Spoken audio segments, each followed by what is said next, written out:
भी भाई तुम्हारे सुन लो भी। आज हम पढ़ेंगे reaction quotient Q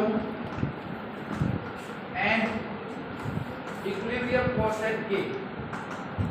equilibrium constant K, reaction quotient Q and equilibrium constant K।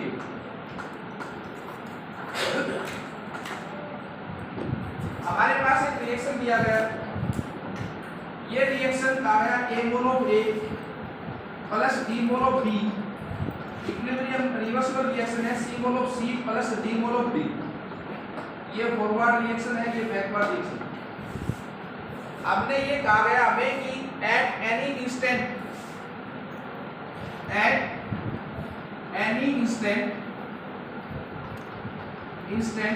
किसी एक पर्टिकुलर इंस्टेंट के ऊपर, किसी एक पर्टिकुलर समय के ऊपर, ये बात नहीं लागू है यहाँ पर कि रिएक्शन इक्विलिब्रियम में है, इक्विलिब्रियम में नहीं है। किसी भी एक पर्टिकुलर समय के ऊपर जब इस रिएक्शन को देखा गया तो इसका रिएक्शन क्वोशिएंट Q जो है वो बराबर होगा molar concentration of C raise to power C into molar concentration of D raise to power D upon molar concentration of A raise to power A into molar concentration of B raise to power B।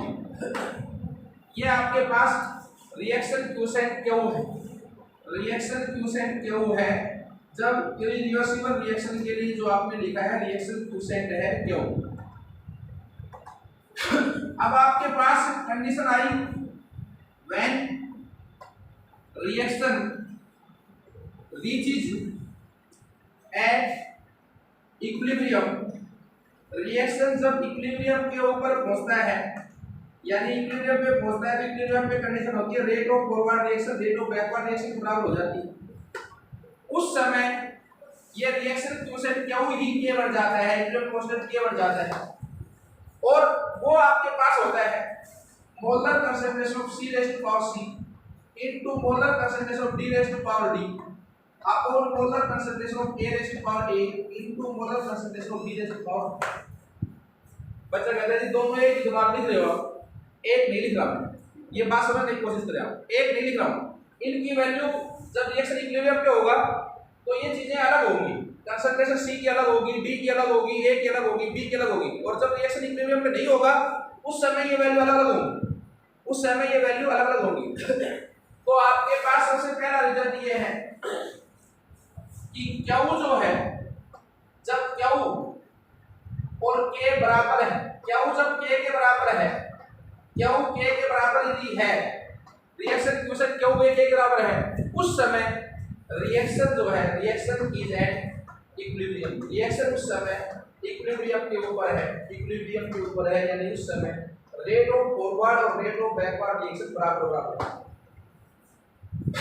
यदि ऐसी बात है कि Q greater than है, Q यदि greater than है K से, Q K से ग्रेटर देन है, Q बड़ा है, Q ग्रेटर देन K है, Q ग्रेटर देन K है, ऐसे केस में हमने एक बात अल्टीमेटली सोच रखी है कि आना तो इक्विलिब्रियम है, आना तो इक्विलिब्रियम है और इक्विलिब्रियम आना है यदि Q K से बड़ा है तो Q को घटना होगा, K के बराबर ही आना होगा।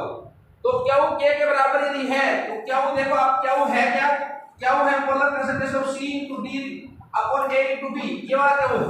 अब इसको आना तो K के बराबर ही है, K के बराबर यदि आना है तो Q K के बराबर जब आए जब ये ऊपर वाले टर्म्स की कंसंट्रेशन घटे और नीचे वालों की बढ़े। बोलो भाई, ऊपर वालों की घटे इसका मतलब ऊपर वाले ये रिलेशनशिप ऑपोजिट डायरेक्शन में बैकवर्ड डायरेक्शन। बोलो भाई, ये रिलेशनशिप ऑपोजिट डायरेक्शन में बैकवर्ड, यानी आप कह सकते हो Q greater than K, it means reaction shifts इन बोलो भाई बैकवर्ड डायरेक्शन। यदि ऐसा हुआ तो रिएक्शन बैकवर्ड डायरेक्शन में शिफ्ट होगा। और तीसरा केस आपके पास, थर्ड केस, Q छोटा हो और K बड़ा हो, Q छोटा हो और K बड़ा हो, अल्टीमेट बात वही होना तो बराबर है दोनों को, K के बराबर होना है, Q को K के बराबर होना हो, तो इस केस में आपको Q बढ़ाना पड़ेगा।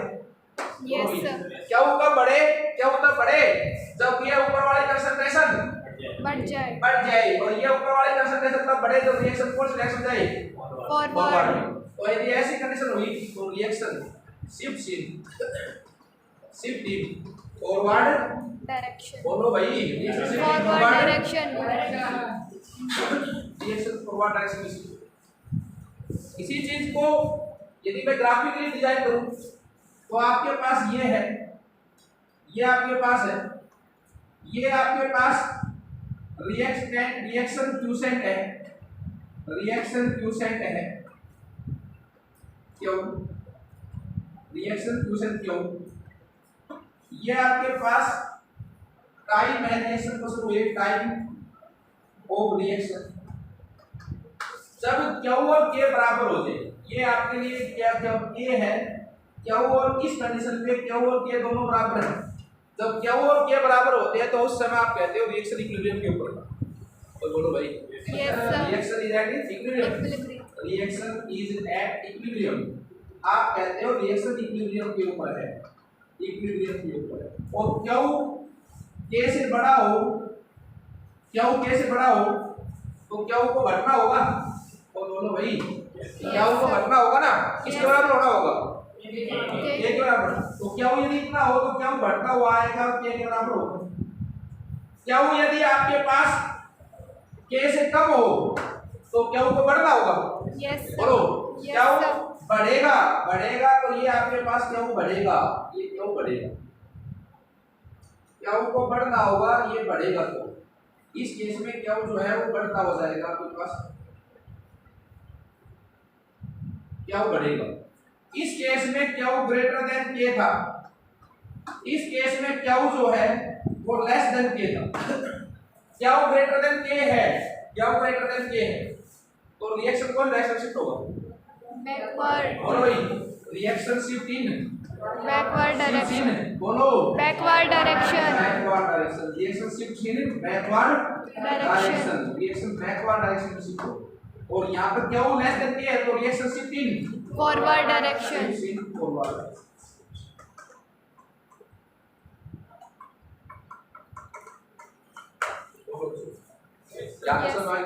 Yes sir.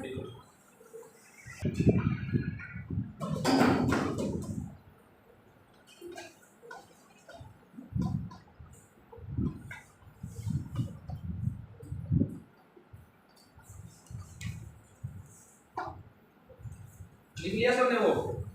Yes sir.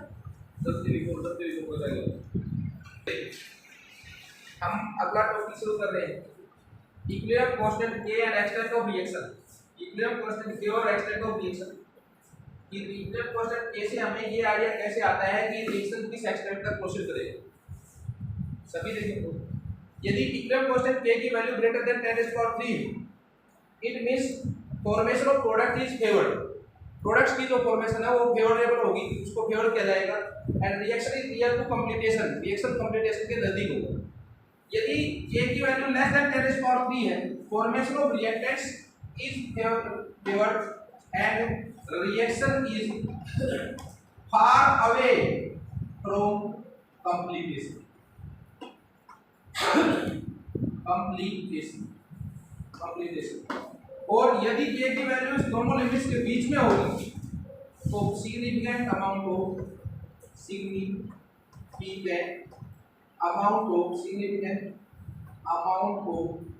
Reactant and product, दोनों के सिग्निफिकेंट अमाउंट जो है उस रिएक्शन में रिएक्टेंट भी प्रेजेंट होंगे वहां पर और प्रोडक्ट भी। to proceed farthest from completion। तीन रिएक्शन आपको दिए और ये पूछा है तीनों रिएक्शंस में से कौन सा ऐसा रिएक्शन है जो कंप्लीटेशन से बहुत दूर होगा, farthest from completion। इसमें जो बता सकता है खड़ा होगा, जो बता सकता है जिसको आंसर का आईडिया है वो खड़ा होगा। बोल सर सीधी सी बात ये है, स्टेट प्रोडक्ट बनाना चाहिए सर, ये सबसे छोटा, इसका मतलब ये सबसे दूर होगा कंप्लीटेशन। ये सबसे छोटा है इसलिए ये कंप्लीटेशन सबसे दूर होगा। इसको प्लस NO2 इक्विलिब्रियम में है NO प्लस SO3, इसकी इसलिए इक्विलिब्रियम कांस्टेंट के लिए रखा आपको 85 at any instant the reaction class contains SO2 की concentration contain करता है reaction 0.0025 मोल, NO2 की concentration है 0.0035 मोल, NO की concentration है 0.025 मोल और SO3 की कंसंट्रेशन है 0.04 मोल। पहला पार्ट तो बताना है, लिख लो पहले होगा क्या ये रिएक्शन इक्विलिब्रियम में है। एक बार if flow in which direction the reaction proceeds।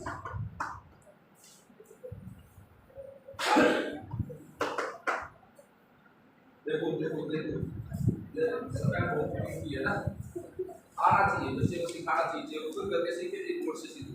Last bench देखो भाई, जब मैं ये देखा के तो दे रखा है, किसी एक इंस्टेंट में बात कर रहा है जिस समय रिएक्शन के बारे में कोई इंस्टेंट है, उस समय ये बात कहीं पर भी नहीं कही कि भाई रिएक्शन इक्विलिब्रियम में एनी इंस्टेंट के ऊपर जब रिएक्शन को निकालते हो तो उसकी कंसंट्रेशन क्वोशेंट निकाल लो, रिएक्शन क्वोशेंट निकाल लो। क्यों?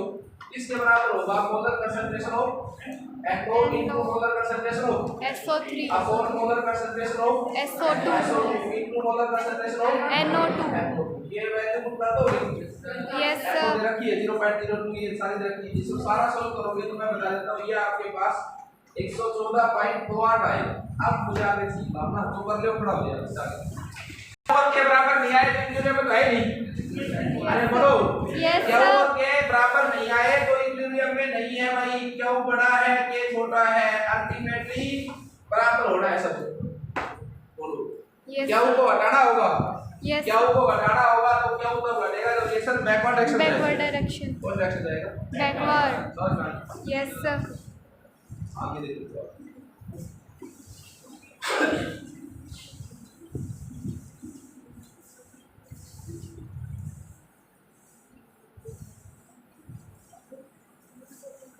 आगे देखिए, आपके पास ध्यान से देखिए, ध्यान से रिएक्शन है A mole of A aqueous है, B mole of B aqueous है, इक्विलिब्रियम में है C mole of C aqueous है plus D mole of B aqueous। जो ये रिएक्शन है इसमें भाई इधर सुनो, अब बोर्ड पे लिख रहा है, इसमें aqueous स्पीशीज है। aqueous का मतलब क्या होता है? नमक जो है वो सॉलिड है, उसको पानी में घोल दो, वो जो सॉल्यूशन बना वो aqueous सॉल्यूशन बना। किसी भी स्पीशीज का पानी के अंदर डिसॉल्व करने के बाद जो सॉल्यूशन बने उसको आप aqueous सॉल्यूशन कहते हो, उसको आप aqueous स्पीशीज कहते हो। अब आपके पास क्या है, यदि ये स्पीशीज सारी aqueous स्पीशीज हैं तो आप इक्विलिब्रियम कांस्टेंट क्या लिखते हो? Molar concentration of C raised to power C into molar concentration of D raised to power D upon molar concentration of A raised to power A into molar concentration of D raised to power B। बोलो भाई, ये लिखते हो? Yes sir.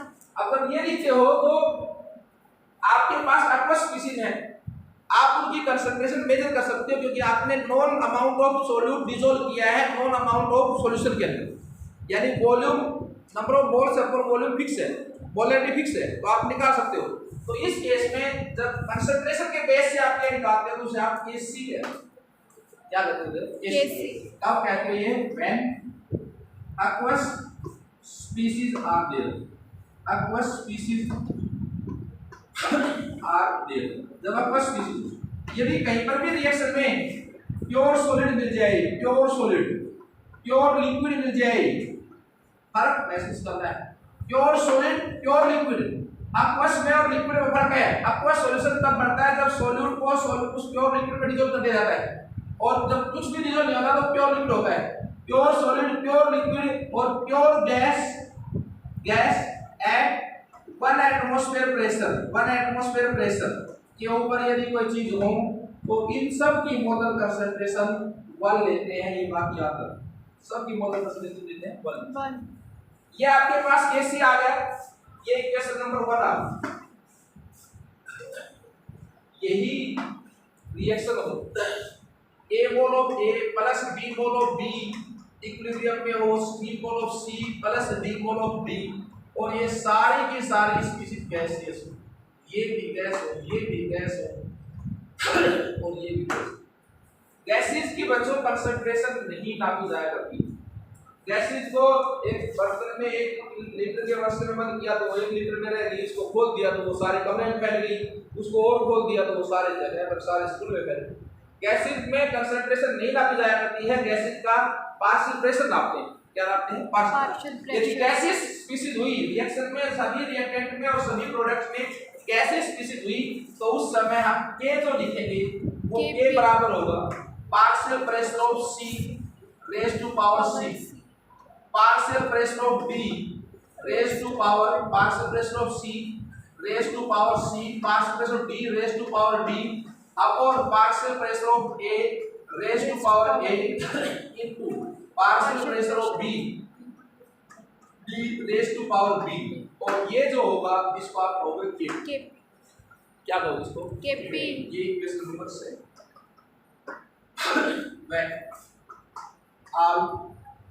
when gaseous species are there, जब gaseous species हो, अब तो gaseous species, अब मैं 2 टर्म आ गई, एक Kp एक Kc। अब मैं रिलेशन निकालना चाहता हूँ, relationship between Kp and Kc, Kp और Kc के रिलेशन निकालना, relationship between Kp and Kc। आपके पास एक आइडियल गैस इक्वेशन थी Pv nRT, बोलो भाई किया नहीं? Yes sir. अरे बोलो। Yes sir. Ideal gas equation थी Pv nRT, P that is equal to n by V into R into T, number of moles upon volume molarity होती होगी। अरे number of moles upon volume molarity होती होगी। Yes sir. ये तो molar concentration होती होगी। तो P that is equal to molar concentration into RT, molar concentration into RT, ये M क्या है? मोलर कंसंट्रेशन किसी की, मोलर कंसंट्रेशन into RT।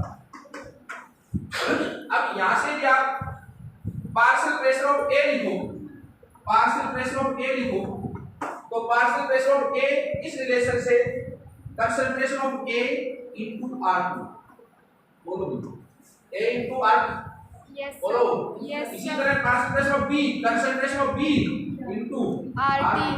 इसी तरह से PC concentration of C into RT, और इसी तरह से concentration of D that is equal to D into RT। ये सारी value put in equation set में सारी वैल्यू, ये सारी बातें इक्वेशन सेट में ले आया। जब मैं ये सारी बातें इक्वेशन सेट में ले आया तो मेरे पास क्या आया? Kp that is equal to PC की जगह लिख सकता हूं मैं C RT सारे की पावर C, बोलो। Yes sir. बोलो बोलो। Yes sir. CD की जगह लिख सकता हूँ DRT सारे की पावर D। Yes sir. एक P की जगह लिख सकता हूँ ART सारे की पावर A। Yes sir. इसकी जगह लिख सकता हूँ BRT सारे की पावर B. इसको मैं लिख सकता हूँ C की पावर C इंटू B की पावर D इंटू RT की पावर C प्लस D, बोलो यार। Yes sir.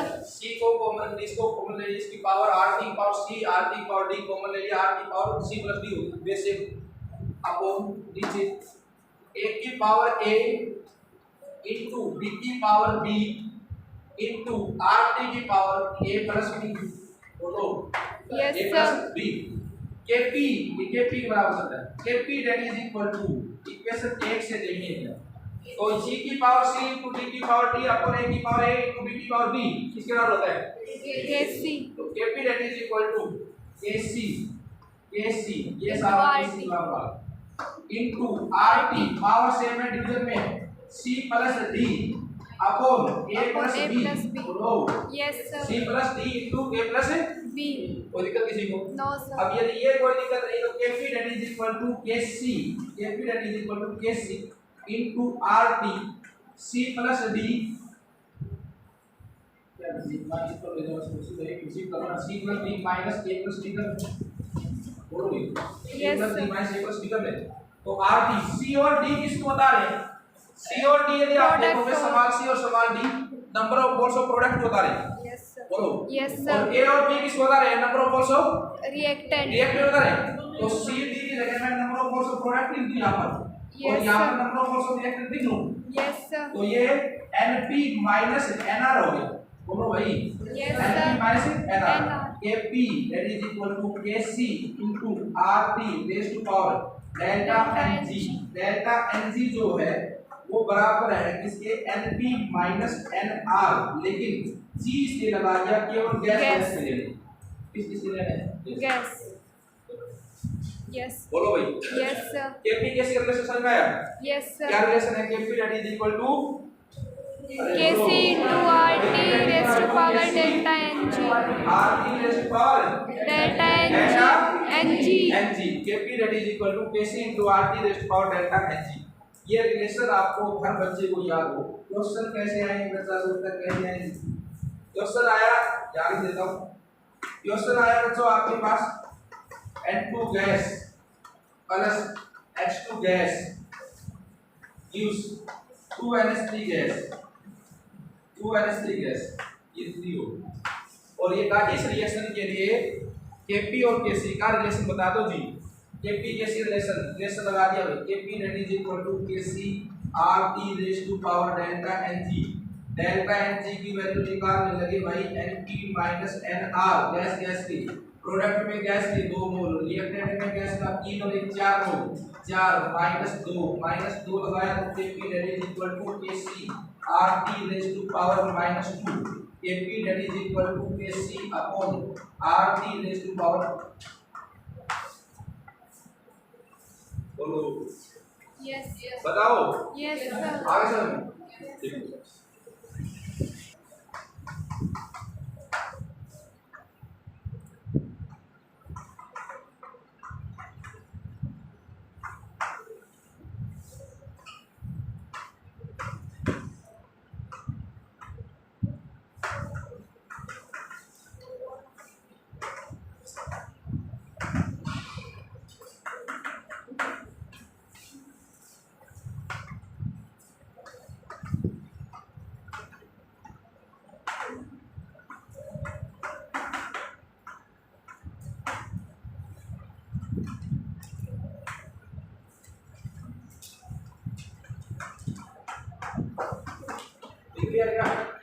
मोल 3 ग्राम मोल।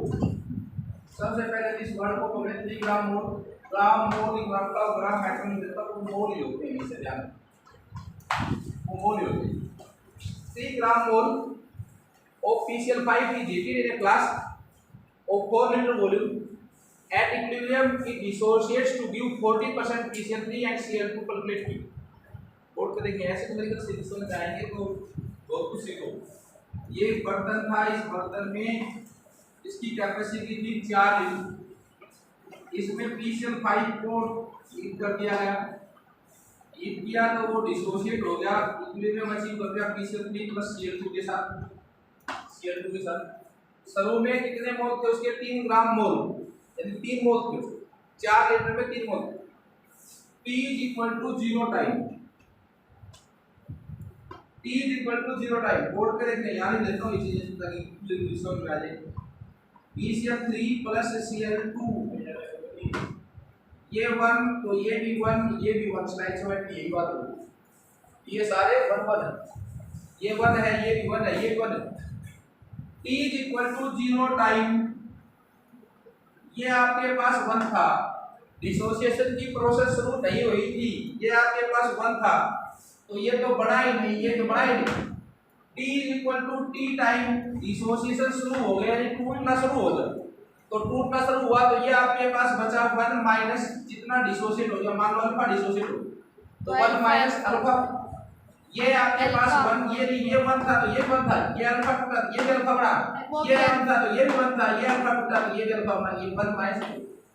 और इस समय इसकी कंसंट्रेशन क्या है, इस समय इसकी कंसंट्रेशन क्या है वो बात करें तो कंसंट्रेशन होती है मोलर कंसंट्रेशन, मोलैरिटी मोलैरिटी होती है number of moles upon volume, number of moles थे 3, वॉल्यूम था 4। बोलो यही था? यस अरे बोलो। Yes, sir. 3/4 यानी कि 0.725 बोलो भाई Yes, 0.75 5. बल्कि 3/4 नहीं ज्यादा अच्छा नहीं। इस समय इसकी कंसंट्रेशन जब ये काम हुआ तो उस समय इसकी कंसंट्रेशन C थी तो ये C * 1 माइनस अल्फा। बोलो Yes, ये sir. C अल्फा और ये C alpha. Equilibrium constant K के लिए एक्सप्रेशन क्या हो, K के लिए एक्सप्रेशन हो PCl5 की कंसंट्रेशन PCl3 की कंसंट्रेशन इनटू Cl2 की कंसंट्रेशन अपॉन PCl5 की कंसंट्रेशन, PCl5 की concentration.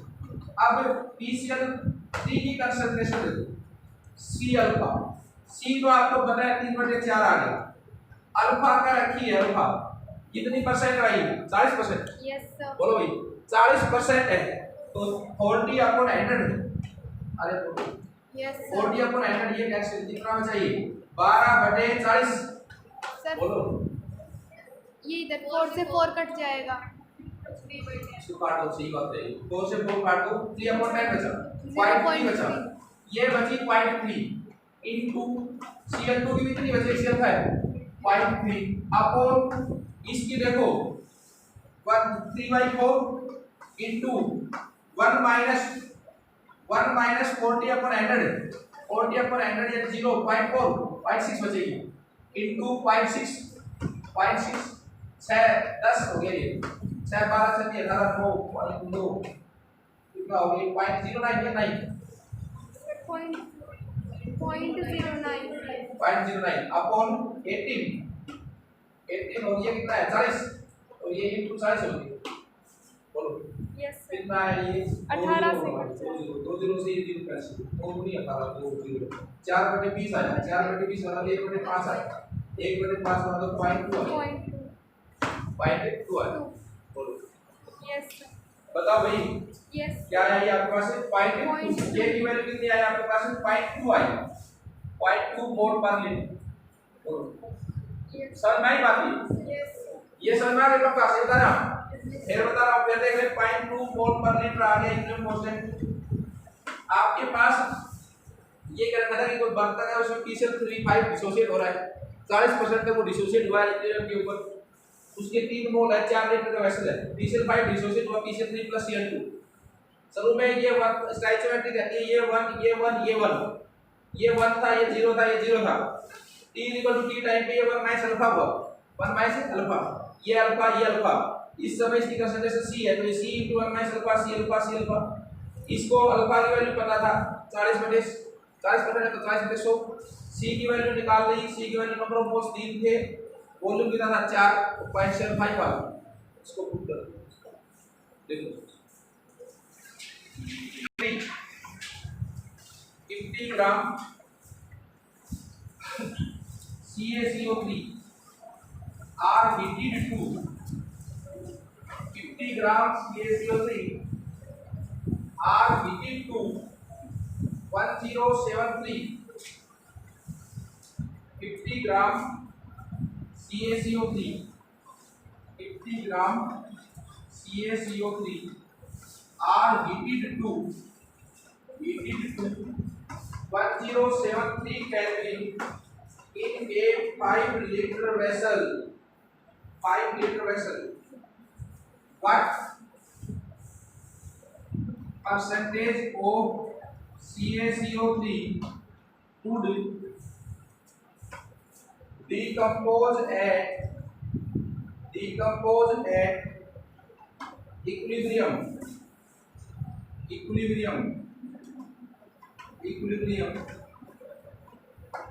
The value of Kp for the reaction CaCO3 solid equilibrium में है CaO solid plus CO2 gas is 1.15 atmosphere 1.15 atmosphere.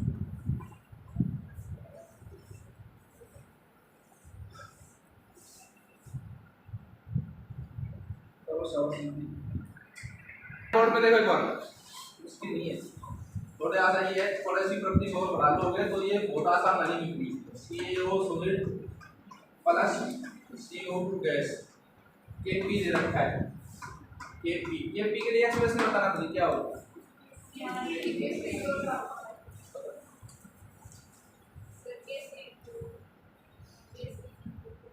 Kc इसकी कितना बताओ पार्शियल प्रेशर लो CO